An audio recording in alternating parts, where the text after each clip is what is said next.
Hi everybody, welcome to Saving Video Game History. We are the co-directors of the Video Game History Foundation. My name is Kelsey Lewin. And I'm Frank Cifaldi. I have been preserving video game history in one form or another for about 20 years now. Kind of started way back in the early 2000s with a website called Lost Levels, which was the first website to focus on sort of finding and preserving games that never came out.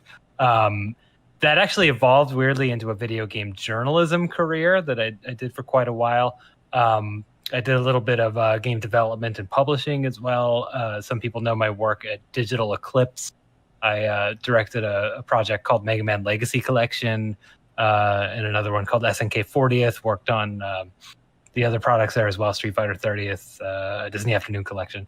But really, all this time, I like to say that I've stayed in the video game industry almost as an excuse. Because my real work has always been the preservation part of it.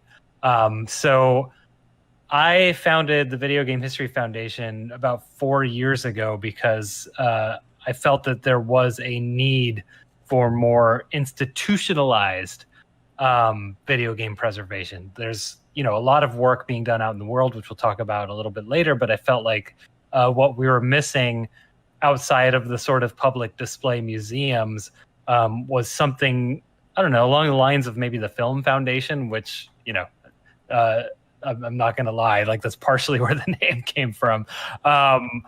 And so, yeah, started this 4 years ago trying to sort of organize not only preservation efforts, but the industry at large. Launched 3.5-ish years ago, early 2017, with a Patreon big public splash, which is actually how I met Kelsey. yeah, so I don't have quite as long of a story that goes into this, but my day job is I own a couple of video game stores in the Seattle area, Pink Gorilla Games. If you attend normal PAX West, you've probably seen us over by the men's bathrooms on the 4th floor. The other thing I am is a historian and a researcher, and I came to the Video Game History Foundation kind of as a frustrated researcher. It was really difficult to find the kind of sources and types of materials that would have helped me out in my research, and I was like, why isn't anyone doing anything about this? And it turns out there was one guy doing something about it. So there's more than one guy, but I think yeah. I think it's more that our values aligned, right? Yes. Like we're both easily frustrated historian types who are extreme perfectionists, who are really upset that there isn't just this there isn't much in the way of resources to deep dive, I think would be the fair way to sort of say what our connection here was, right? So I want to talk a little briefly, actually, before we get into the slideshow, just about what it is that we're talking about here today, which is this is sort of a tutorial, I guess, or an overview of video game preservation as we see it right now. What's going on in the world, but I think more importantly, like how the foundation itself views the state of preservation and sort of like what our values are, what we think people should be focusing on that maybe they're not thinking about. How we define video game history, preservation, and how it looks a little bit different than I think the sort of the normal thing you think about when you think about game preservation. Yeah, I think that's fair. Yep. So I won't spend too long on this slide. Why say video game history if you're listening to this talk? I mean, you probably already care. We don't need to tell you that video games are really important.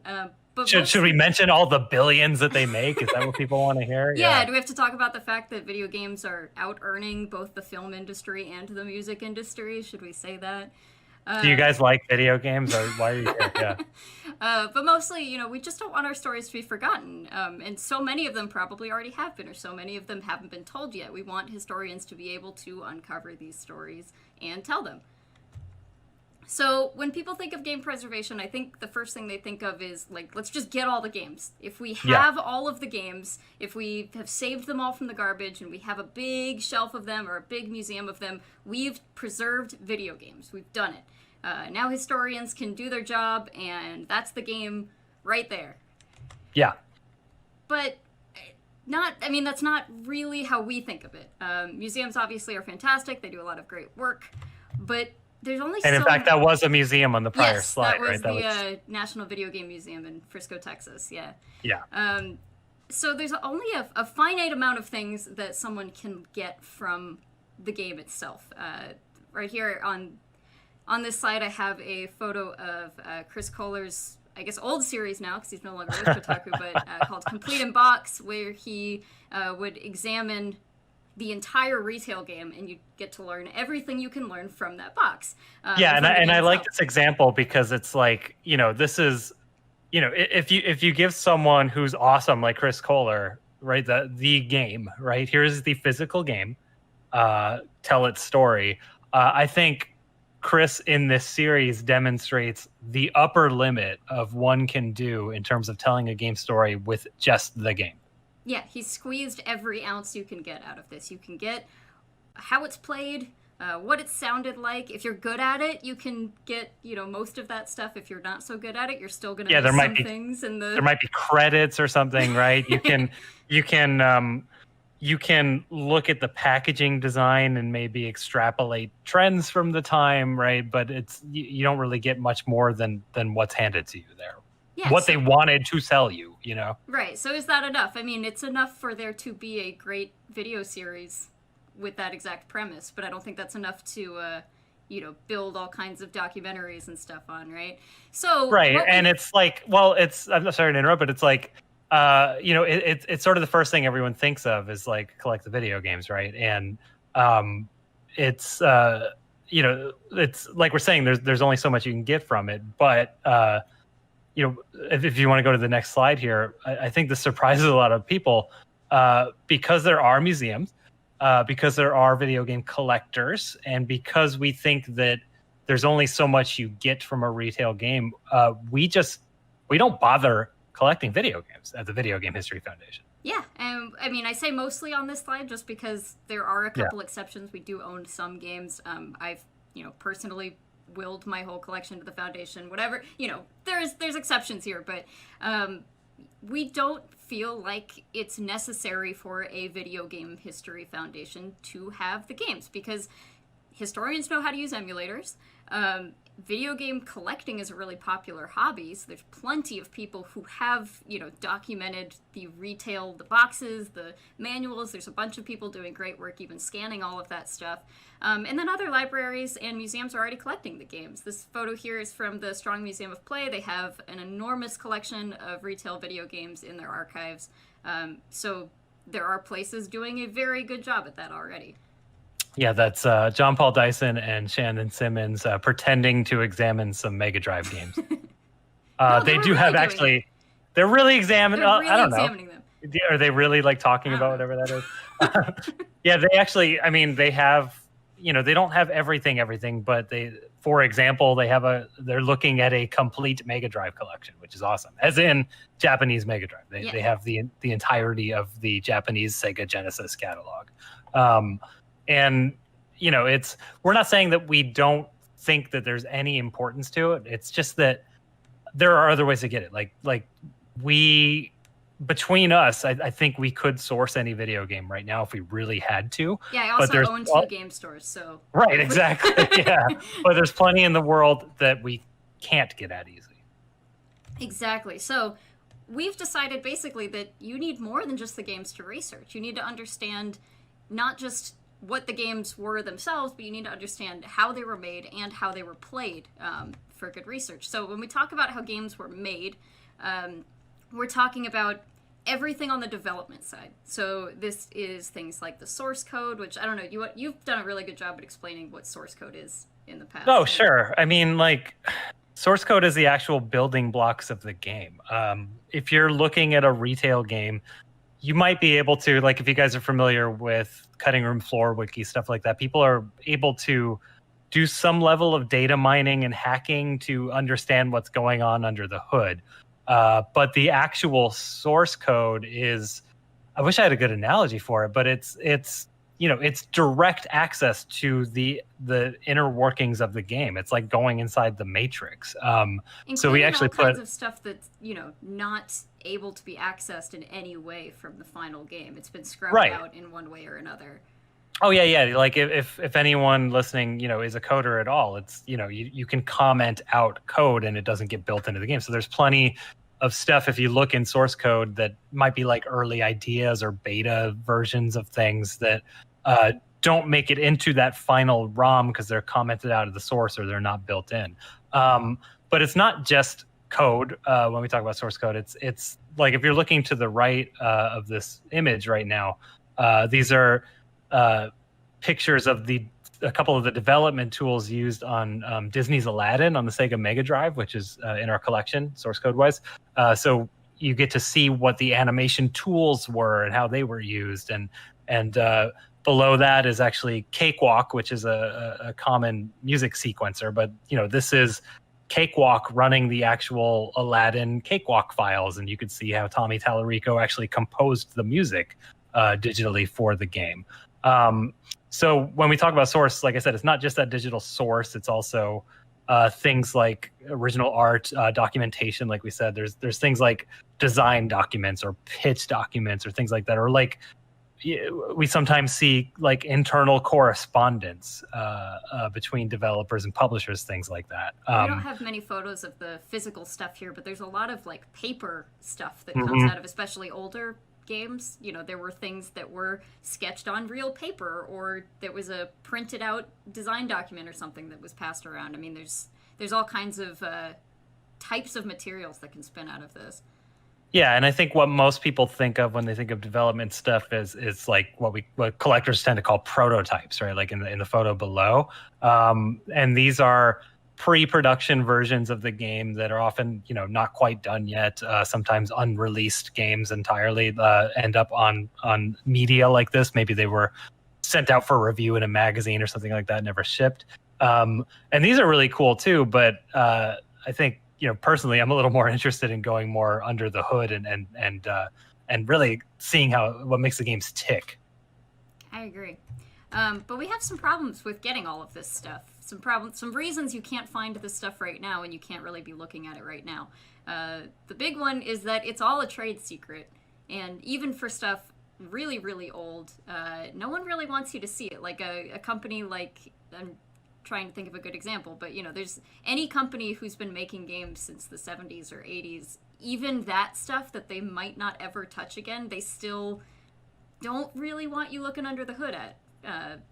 Most often. And also, when you're talking about games that are that old, they'd probably throw it all away, because the secondary market for video games, this sort of like HD remaster world we live in right now, or even just re-released on the eShop or whatever, this is a new thing. This isn't something that existed back in the 80s. There wasn't going to be another, they weren't going to put Double Dragon on the next thing. They were just going to move on. It's, that was the NES one, and we're going to make another one for the Super Nintendo or whatever. And of course, I'm laughing because it did make it forward to the Genesis. That was not the best example, but for the NES Double Dragon did? Yeah, just regular double. Well, the arcade game got ported to NES and then Genesis. But yes, to your point. Well, yeah, to your point, it's like if video game coding back then, it wasn't like Unity or whatever, right? Where there's sort of a common engine that ran things. Like you were developing in machine language for that specific machine. So the idea of utilizing that source for the next machine was, in most cases, laughable. You just wouldn't do it. You might reference it or something. But I think more importantly, it's just there wasn't really a market yet, even theoretically, for older games being re-released. And it's, we're often comparing things to film industry, the film preservation history around here, and it's so similar to the earliest days of American cinema, where I forget the stat, and I say this so often I should just know the stat, but it's something like 80% of American cinema made before 1930 just doesn't exist anymore. And it's not because people were stupid or whatever. It's just that they hadn't yet conceived of a reason to keep it, because once they didn't have DVDs back then. Yeah, there were no DVDs. There wasn't even VHS. There wasn't even televisions in homes yet, right? There wasn't even the idea of broadcasting a film once it was done. Once it was done, the studio would make prints, they'd sell it to theaters, and that'd be done, right? Like audiences weren't yet nostalgic, right, for wanting a film to come back and be re-released. Like it was just they only were into the new thing, and then it got tossed. And luckily, video games have almost always been a home medium, or even when they weren't, they were, physically in an arcade, and that board itself had the product on it. So most of the actual playable games themselves are fine, but the original source that really kind of gives you that insight into how it was made and the decisions that were made and the kinds of things really that we think historians would need to like write a book about a game's making of, that stuff just got tossed because there was no reason to keep it for a really long time. Right. And it is getting a lot better these days, but modern developers still do lose their source code pretty often. I mean, even when they're trying to keep it, sometimes just offices close, there are server migrations. I mean, things don't make the move all the time. I'm me and I've lost stuff. Yeah, I was going to say, I see you smiling over there. What have you lost? Don't worry about it. So that's no one cares about my work, right? that's almost any developer. It's like, who cares? No one's gonna need to see this. And like, I'm guilty of it too. Games are historically important, just not my games. Yeah. No one needs to see Sharknado the video game on the iPhone. We absolutely need to see Sharknado the video game. Wait, there's like a 2-month contract thing, and no one played it. Who cared? So that's how the game. But I do have the source code for Sharknado the video game. If anyone needs it, hit me up.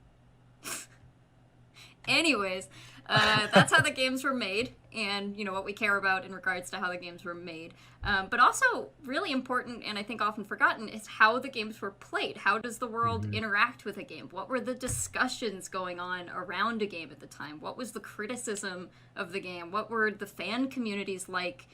There's speculation and rumors that, have historically been huge stories that we just, once they're settled, we just kind of forget about that whole saga that we all went through, right? There's marketing, there's PR, and we have, I have all these images on here. Like, Pokemon was on the cover of Time magazine. If you handed someone a copy of Pokemon Red right now, and they had just never heard of Pokemon, they're not getting the fact that Pokemon was on the cover of Time magazine. That's how big it was, Yeah. Or these huge Minecraft conventions, or, this is another Pokemon example, but Pokemon at the Nintendo store in New York, or all these people crowding around a Pac-Man machine. I mean, this is a huge part of the story, is when you have kind of a mania around something, or a bunch of, rumors around something, or discussion in any form. So is it possible to capture all of this? I mean, we have some photos here, but we think the best way to capture this stuff is the video game media.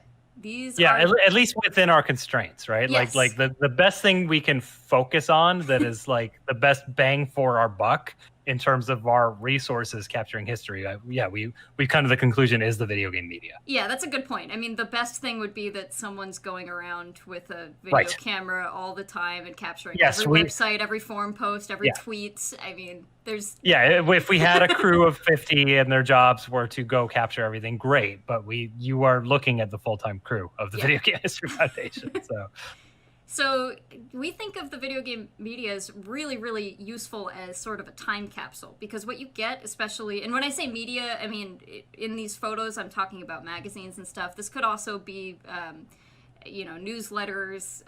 We'd love for it to also be websites, but thankfully the Internet Archive is covering a lot of that.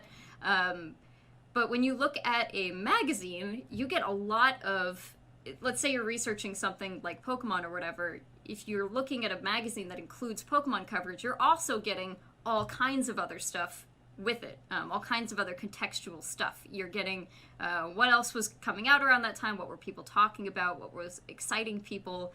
The games media covers, you'll see how a game was marketed and advertised. We all like to laugh at those old 90s ads that are really terrible and and strange. But you know, that's the kind of world that a historian needs to be able to peer into if they're telling the entire story. What was the industry news people were talking about? You know, what were the big takeaways from E3 that year? That can be a really huge one. Or if you're going even earlier, like CES or something. What rumors were making the rounds? You get coverage of trade shows and events, like I just said, and just overall, you get a lot of context. You get a lot of what else was going on in the world and how were people receiving this. Yeah, so this photo is, you know, a very small slice of our actual library, which I'm sitting in right now. We have attempted to collect basically all of the video game magazines. So we're most of the way there. I'd say we're like for the US. For the US, we're most of the way there. Yes, yeah. I would say we've got maybe 95% of magazines up through like 2004 or something like that. It gets a little hairy after that. But also that's not so bad because the internet exists at that point. You know, we go a little bit beyond that too. Obviously, we go beyond the US. We've got a lot of UK magazines. We focus mostly on English language, but get the rest where we can. We have a lot of books, but I think even more interesting than that is we sort of try to hit the periphery of the video game media. So things like show dailies from E3 and CES, or even indeed, like we have some CES and E3 like guidebooks going back to the early 80s. So you can see who was actually exhibiting at the show. We have things like from the late 70s, early 80s, like home video magazines actually talked about video games as well because they were sort of considered part of that world. Trade magazines for things like consumer electronics and maybe toys. Like we try to capture, you know, anyone who was really talking about games in the media, we try to capture all of that. And the goal is that if you're studying a game, we can give you as wide a berth as possible for seeing what people were saying about the game in its time using whatever media survived. Right. So knowing how games are made and played is kind of how we get like the big picture of a game. I mean, these are pretty broad categories that cover just about, you know, broad on purpose. This is what we focus on because we want people to be able to tell the complete story. And right now, people are really bad video game historians. Let's look at some examples. No offense, maybe a little, but this is my favorite one, this Jeopardy one up here. This was a real episode of Jeopardy where they said that the Tetris blocks have names like Orange Ricky, Hero, and Smash Boy. And that was based on a like Photoshop someone did and tweeted as a joke, yes. But it just made it into Jeopardy. And it made it into actual Jeopardy.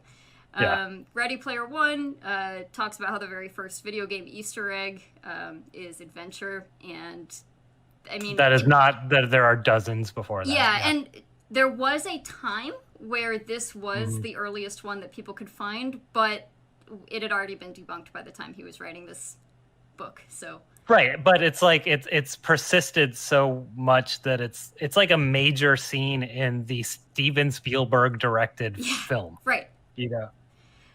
This is my favorite one because I'm a big Gunpei Yokoi fan. So there was, and Did You Know Gaming actually, honestly, these days does pretty good work. But back in the earlier days, they called him a janitor. Well, he was a college-educated engineer, and he was actually hired at Nintendo. This is the inventor of the Game Boy, by the way, and several other things, Game & Watch. But he was hired as a janitor at Nintendo, and he rose through the ranks. Yeah. It's a great Cinderella story, but it's not true. He was a college-educated engineer, and he was very good at it. And he was hired to like be the engineer on all of their factory machinery. So, I mean, I didn't know that. I thought he was just a product engineer. That's interesting. Yeah, he's would fix the machines on the floor and stuff. Yeah. I like him too now. Yeah, he's great. There's been several people who have talked about how E.T. was the worst video game in the world, and you know tanked the video game industry and caused the great crash and all of that stuff. In reality, and again, major movie around this myth, yes. Right? Like there's a Netflix documentary that even though they attempted to like put a little bit more of color on it and explain that it wasn't quite the story that E3 tank that sorry ET tanked Atari. That's the That's next still story. like the story. Yeah. Yes, E3 tanked Atari. But in reality, E.T. wasn't even the worst game to Yeah. come out that month. Forget the worst game of all time. Like, it wasn't even. Yeah, if you go back and get the source material, like we're talking about, yeah, exactly. Like, this is the same issue of Electronic Fun with computers and games that reviewed ET. Like, Gorf reviewed lower than that. Yeah. The magazines, like the reviews, and there's actually an article on our website, gamehistory.org, that actually does pull up all the reviews for E3. I did it again. For ET to demonstrate this, and it's like the reviews, as we say here, they're right. They're just like, it's okay. Like it's not exciting. But... Yeah. We don't like the game, but it's not. It's fine. Yeah. But the point is, you would never know any of this based on what has become popularly accepted, because I mean, you have to be able to look at all of this stuff. This is an example I know you like a lot. Why did Earthbound fail? Yeah. This is one that I helped out with. There was a documentary being shot about Earthbound. I don't think it ever got released, but they actually came and interviewed me as an historian about Earthbound, because, well, I'm a fan, but also I know a little bit about its history that people might not. And what fans might know is that the game kind of failed, at least in the US. It just did not perform to expectation, didn't sell very well. It might amuse people to know that there were stacks of new in-box Earthbound being blown out for like $5 at Toys R Us at one point. But I think the consensus from fans was like, oh, it's the marketing, right? Like, the marketing must have been really bad. And the marketing was a little strange. The tagline from Nintendo was, "This game stinks," but I think they were going for that sort of like gross out Nickelodeon kind of feel. Yeah. I don't know. And this, I do want to mention real quick, this press release that we have from Nintendo here is pretty funny. It's not good. They use a really great phrase here, which is featuring humorous and obscure dialogue. Obscure dialogue. I don't know what obscure dialogue means. So that's like, oh, what does that mean? Is it like, does that mean you're like referencing really obscure things? You know what I mean? Like, is it like if I'm like repeating dialogue from like a really random episode of Alf from season 3 or something? Is that obscure dialogue? Every line is taken from like a B movie you've never heard of. Or like a poet that kind of got forgotten in the 50s or something, like really obscure dialogue. Like a play that never took off. Yeah. But yeah, so the question was like, why did Earthbound fail, was kind of posed in this documentary. And what I was able to do for them was, from our library, we pulled out every review of the game. Like we just laid them all out, literally on a table. We just opened all of them up and laid them all out and read them all. And first of all, by reading all the reviews, you start seeing trends. Like almost every reviewer,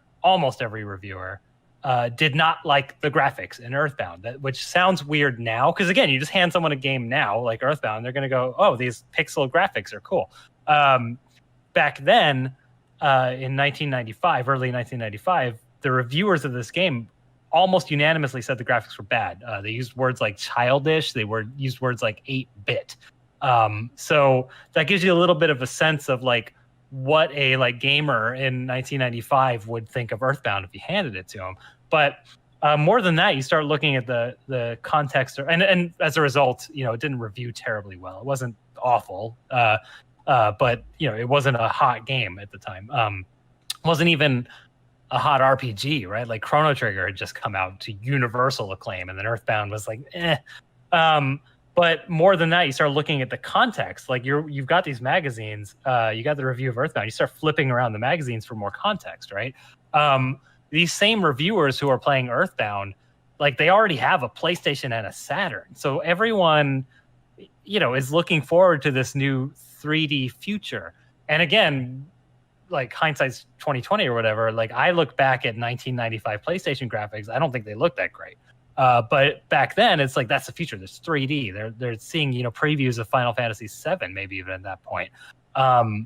So of course they think the graphics are bad, and it's like even Nintendo at this point is kind of done with 2D.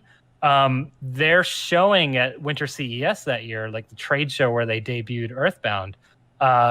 The 3 games they were spotlighting were Star Fox 2, Comanche, and FX Fighter, which were all 3D games on the Super Nintendo using the Super effects. Yeah, none of them shipped, which is hilarious. Like that, like the all 3 spotlight games that show, like none of them shipped. And then off in the corner is Earthbound, which is like this nostalgic throwback RPG. Like like no one in America is ready for that in 1995. So I don't think it's even possible to have successfully marketed Earthbound in 1995. And I know that now because we have that context and can look through it. So that's a really good example of, the power of just from magazines, of the kinds of stories you could extrapolate that you just wouldn't see otherwise. So people are bad video game historians, but it's not their fault. And this is something that I think we both came around to, rather than like being upset at all of these things that are wrong, we're leaning into it. It's not their fault, and I'll tell you why, because here's where you can currently find this stuff. The internet? Yeah. If people have already researched it, maybe scanned some stuff and put it on there. Maybe they put something on the Internet Archive. Yeah, an Internet Archive, we should say, like, even we, as people with access to this stuff, first stops the Internet Archive almost every time. Yes. Because, a lot of these magazines are scanned. A lot of old books and weird, newspapers and stuff like that are scanned, and you can text search the archive. And again, on gamehistory.org, we actually have a tutorial for text searching the Internet Archive. But yeah, like that's kind of the best thing is like we can find some raw material on the Internet Archive, or we can just hope that people have done real research before, and we can go to Wikipedia and hope that they actually have citations that we can follow. Yeah, and there's some paid services too, newspapers.com. You can maybe get some newspaper coverage, LexisNexis or whatever. There's some. Yeah, there's some. If you happen to be a university student, you might have access to some of the stuff. Yeah. Go to the library. Sure. Actually, this was written pre-COVID, so we're not saying good one like, haha, yeah, right. You can just go to a library. Yeah, that's fair. There's actually not anything in libraries. Yes, there's not video game stuff in libraries generally. Certainly not the magazines, stuff like that. Some magazines have probably been scanned. There's Retro Mags and the Internet Archive again. And again, we're not saying that like this work hasn't been done. It's just it's not nearly complete. There's a lot of gaps if you're only relying on the internet. Right. So here is us looking for that same ET thing that we were just showing off, that review from Electronic Fun with Computers and Games. If you wanted to find a copy of that at any library in the world, these are both of them.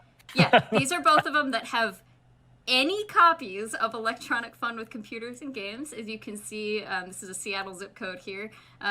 It is 1,800 miles to the Michigan State University Library, and it is... That's your closer one. Yeah. And then it is 2,100 miles to the Strong Museum of Play.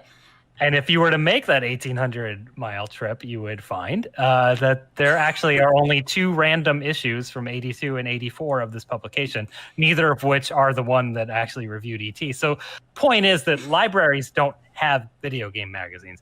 Now, in this case, specifically, the full run of Electronic Fun with Computer and Games happens to all be scanned. So this is not an inaccessible magazine if you know where to look. Hopefully they're all in the Internet Archive. I haven't checked in a while, but there's other places they do tend to pop up. But again, we can't just rely on what's scanned. For example, Tips and Tricks here, which was a really mega popular magazine. They really liked Mortal Kombat too. They loved Mortal Kombat. Wow. All 3 of those. Look at that. I didn't even notice that when I made this. Wow, really competing with EGM or whatever at the time, I guess. It's just there's a lot of holes because frankly, a lot of these magazines are really rare. Like I really hate trying to collect Tips and Tricks because this is the kind of magazine that, kids got and like dog-eared and like, got the tips they needed and like threw away. It wasn't like something you put on a bookshelf. So a lot of this stuff is kind of hard to find now. But anyway, this next slide is really good. I want you to lead this one. Yeah, so basically I mean, this is the Barnes and Noble near my house, and I took these photos. Now it's been a little while, but I promise I've been back, and it looks exactly the same. As you can see on the left here, this is the gaming area. It is 5 shelves. It's one of their like smaller, more squat shelves. And if you zoom in on the top 2 shelves, it's actually not video games at all. It's like RPG and tabletop gaming, and I actually think that spills over into the shelf next to it. So I think the tabletop has more representation than the video games. But also, if you look at the video games, you might notice that, oh my god, those are all art books and guidebooks. Yeah. Like every single one of those there. I think there might be like a copy of Blood, Sweat, and Pixels or something, you know, one of the 3 video game books that Barnes & Noble occasionally has. Yeah, they might have Console Wars or something, right? Yeah, but exactly. But it's like there's not really a lot of video game books on shelves. But if you look at this other thing right here, this is their music section. This is their section for books on music. And almost every single one of these is historical in some way. They are biographies. Right. They are, you know, they're all kinds of... They're not like art books like we have in the gaming section. There's probably some of those, right? There's probably some that are like, here's some cool record album covers, right? But album cover compilation. Yeah, but a lot of these are like, here's the history of blues in the 30s. Here's an autobiography of a guy from Rolling Stones or whatever, right? Like there's like, I mean, God, the word autobiography even, right? Like what autobiographies are there in video games? There's like Ralph Baer's. That's it. That's all. That's all I can think of. There's that one, Lucky That Way. Yeah, Lucky That Way. Which is like, a fairly obscure game producer wrote an autobiography that's more of a self-help book. There's got to be at least a couple more, but not really. Like it's really rare that there are published works about video games, even critical works. I mean, there's Boss Fight Books, like I don't think is stocked at Barnes and Noble, but you know, that at least exists, right? But it's still just like. And there's a couple publishers out of the UK doing some pretty cool things. We're not saying they don't exist, but it's like, it's weird. Like this picture to me right here is weird. Yeah, this amount of difference between these 2 sections, I mean, it just shouldn't be anywhere near this bad. There's not a huge, you know, expo of like general music fans, right? Like video games are very inherently like fan and consumer driven, right? Like fans want to learn more. They want to explore more. They spend more time with the works. And we think that video games should look like this music section, but they don't. And it's when you actually like step outside and think about it, and this is such a good visual for it, like this doesn't make any sense. And music's been around longer, sure, but also, again, I mean, I hate to use this example exclusively because I don't think that, you know, the amount of money something makes is a direct analog to its cultural importance. But, I mean, video games out-earn music by a lot. No one makes money in music right now. So it shouldn't be this bad. This is crazy. Because people are still writing, I mean, I'm sure there's like 100 books on music published every single day. It's probably ridiculous. So this was the eternal question I wanted to answer is like, why do video game sections of the bookstore look like this? And it's because this stuff sucks to research. It's because of all of the things that we said before. If you want to write a book on a video game, you're gonna get stuck. Yeah, and it's, you know, almost all of these books in the music section, like this is how historians work, right? They had access to material. They had access to people even maybe, right? And there's probably a lot of university archives that are cited in this stuff. There's probably, you know, things accessed in museums, possibly.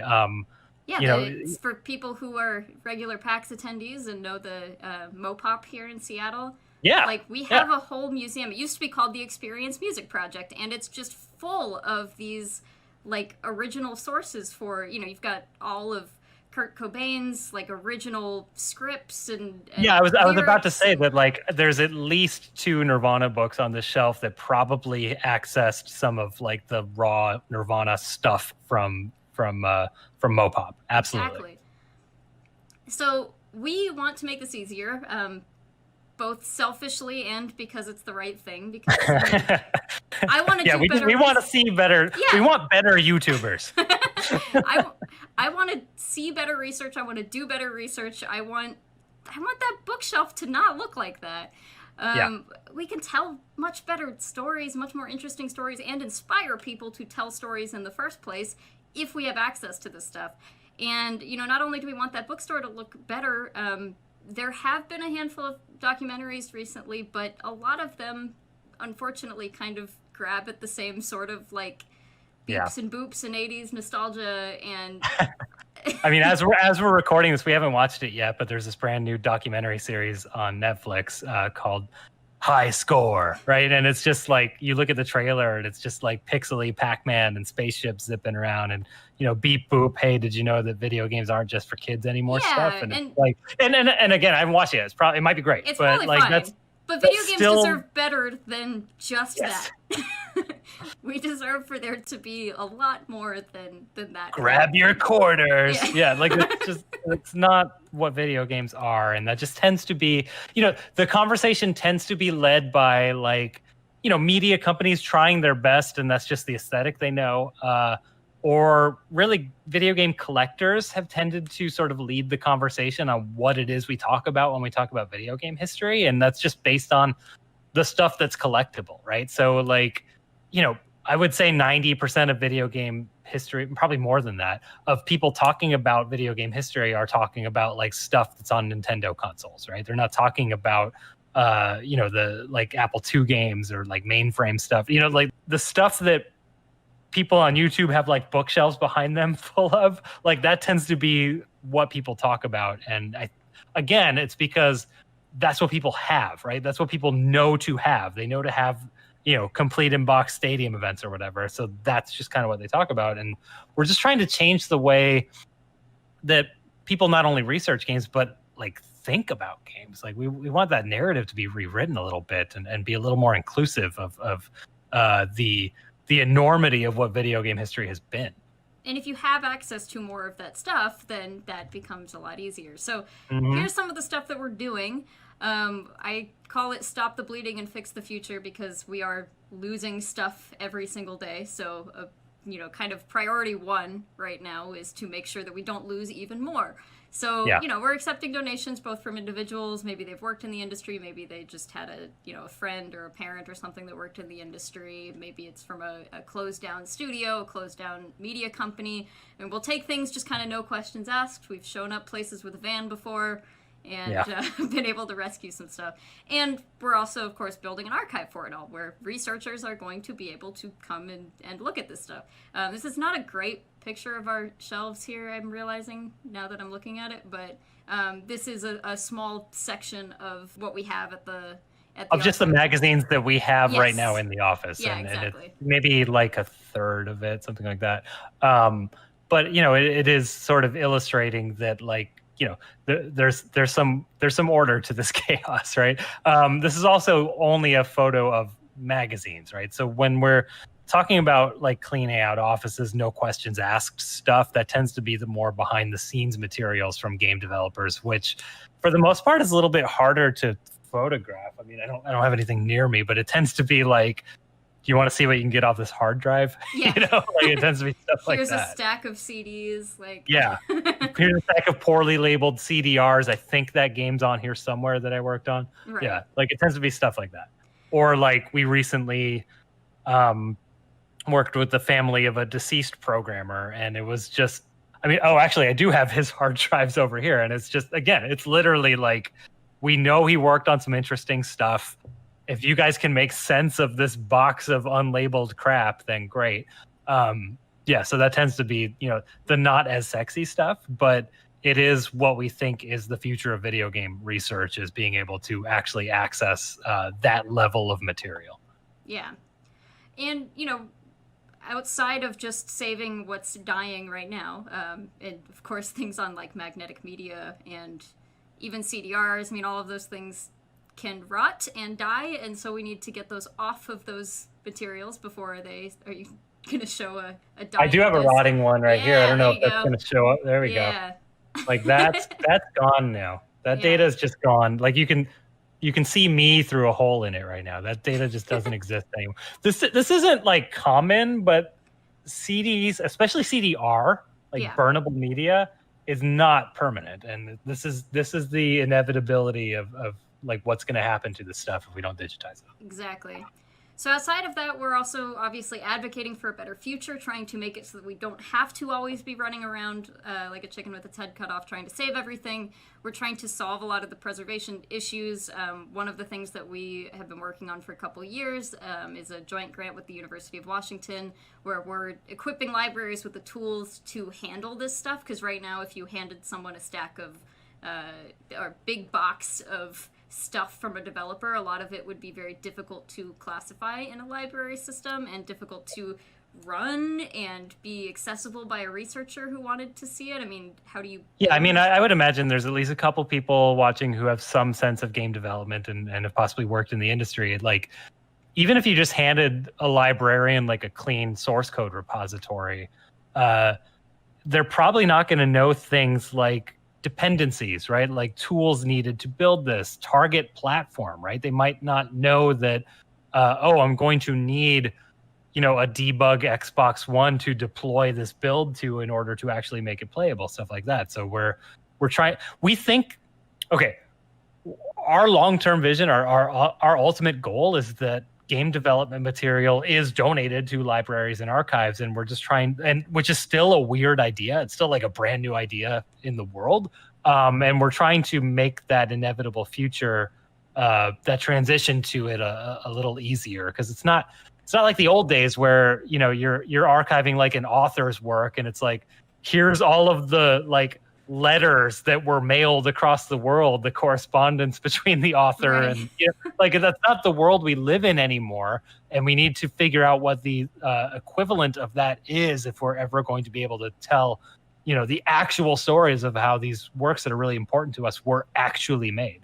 And part of sort of stoking everyone on that, stoking the market, thank you, on that is publishing the results of video game source research and being like, look at what can come out of this, look at what we can do if we have, what kind of research can be done, what kind of commercial products can be made if this stuff is saved and available.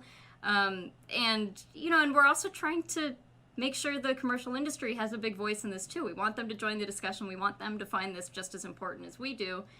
And for not just like the really nice, awesome, it would be great if historians could blah, blah, blah, because they don't care. What they care about is, to do these things costs time and resources. So there's also commercial applications for all of this too. And I mean, there's a real example of where we've done this, which is that we mentioned Disney's Aladdin on the Sega Genesis earlier. We published an article on the website that broke down how that game was made by studying its source code.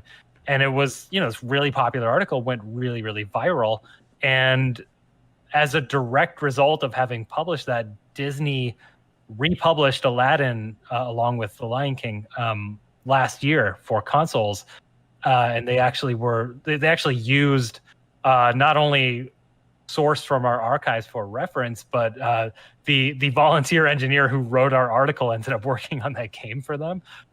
So it's even for the commercial industry, there's a benefit to celebrating your past by sort of lifting the lid on this stuff. To me, it's like, it's no different than Blu-rays of movies having, little behind the scenes featurettes, stuff like that. We just don't get a lot of that in games, and we could and we should. And I think that video game consumers, more than any other medium, are hungry for that stuff. And I think we all benefit if it's preserved and these stories are told. So I have a few photos of just some of the things that we've done here in the top left corner here. This was a project we did with Game Informer magazine. We were there for 5 weeks with a team of volunteers, and we were saving everything that they had just sort of thrown in a closet for the last, I can't do math, like 30 years almost. 29. Game Informer has been around since 1991, 92, something yes, like that. 91. And they have basically, they're hoarders, so it's just fantastic news for us. I say that with a lot of love. Hoarder in the good way, yeah. Hoarder so in the like good way, yes. these are disc ripping robots that we set up like a robot farm, and we were digitizing all their old like press kits, things like, companies would send early screenshots and trailers and fact sheets and things like that, and a lot of these will be like, really early rough draft visions of games that we now love. Some of it'll be like games that never shipped at all. Some of that stuff there's literally not even a Google result for yet. Like, it fell between the cracks that badly. So this stuff is just priceless to historians. Yeah, and there's a lot more than just, press kits on discs. They had paper stuff, they had slides, and all of that stuff that we were able to help them digitize. The one on the bottom left there is sort of the showing up with a van thing that I mentioned earlier. If your company's going under. This was a few years ago. This was a friend of mine who worked at IDOS let me know that finally they were moving offices from what used to be IDOS US before they transferred to the UK. And he was like, hey, you got one day to come grab stuff. So rented a van, showed up. The top right actually is from when we could still do expos. This was Portland Retro Gaming Expo last year, and we were able to create a sort of pop-up museum exhibit explaining the history of the Game Boy, because it was the 30th anniversary. Is that right?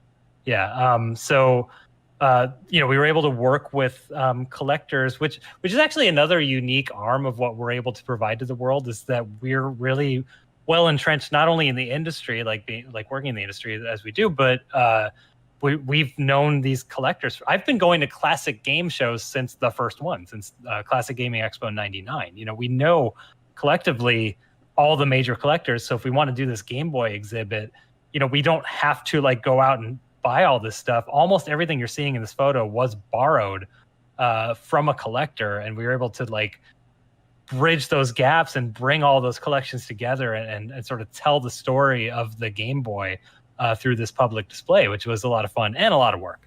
And a lot of work, yes. A lot of work. But for a 2-day museum. Like we built a real museum to only show for 2 days. We took a lot of photos, at least. But we do this sort of educational stuff as well. We have some blog posts that are really, really good, deep research. Most of it not, many of those things not even done by us, but done by others that we've hosted on here. So those are definitely worth checking out too. But since we're running out of time here, I'll try to wrap up a little bit. I did promise to tell you what else is going on out there and what you can do to help. And there's a lot. I mean, there's museums out there. There's the Strong. There's the National Video Game Museum. There's the Made Museum in Oakland. And that's just America. There's definitely some in the UK and all around the world. There are universities, in places where there's actual cultural funding, there tends to be cultural institutions. Yeah. There are university archives that are starting to have video game collections, and even sometimes video game development collections occasionally. So like Stanford and University of Texas and Austin both have pretty robust archives of that sort of thing. Even places like the Smithsonian have done video game exhibits and have a little bit of game focus these days. The Library of Congress, they do what they can. They have a great team out there, but it's government funded, and but the point is that, like, as of a few years ago, they finally went, oh right, video games, and like they started actually archiving games. And then a lot of the grassroots stuff is where a lot of the really, that's where the real work happens. Let's face it. Yeah, exactly. That's where like the big hitting labor comes from. All of the ROM dumping groups that are places like, and especially places like Redump, that are just getting every video game ever and validating the data and dumping it multiple times and being like, okay, that is the definitive version of that game.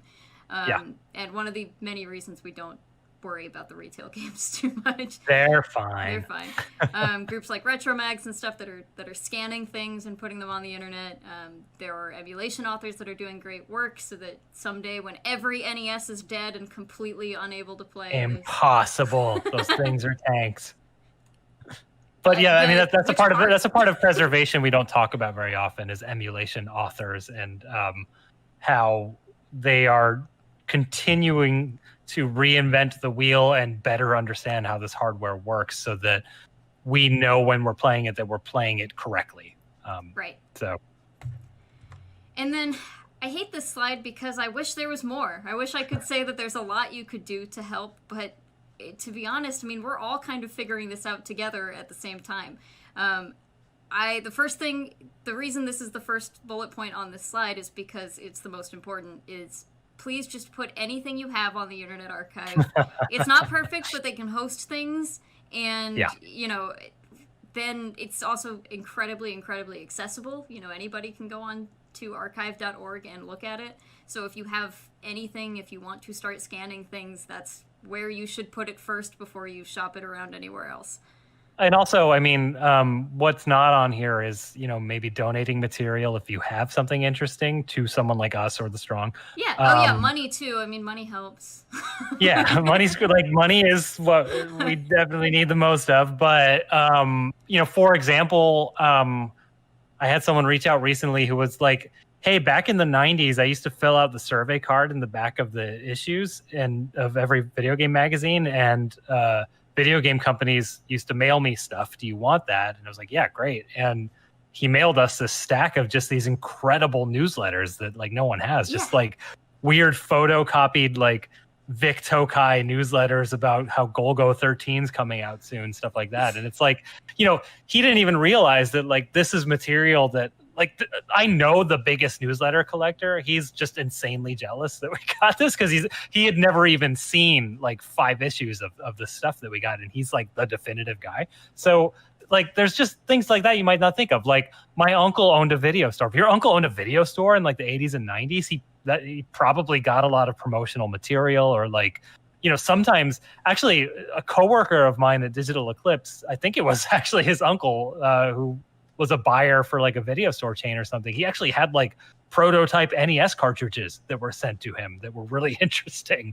And you don't think of that avenue, but like just think if you've had like relatives, family, friends, anything like that worked, you know, in the industry or around it, who might have things that maybe aren't on eBay, let's put it that way. And if so, maybe figure out how to get that stuff donated somewhere appropriate. And another thing, you know, we're talking a lot about older stuff, but one of the things that I like to say, obviously conventions aren't happening right this second, but one of the things that I do at every convention I go to is I just go around and try to grab everything that's on a piece of paper that I possibly can, and I put it in a big envelope and just label it like PAX 2019.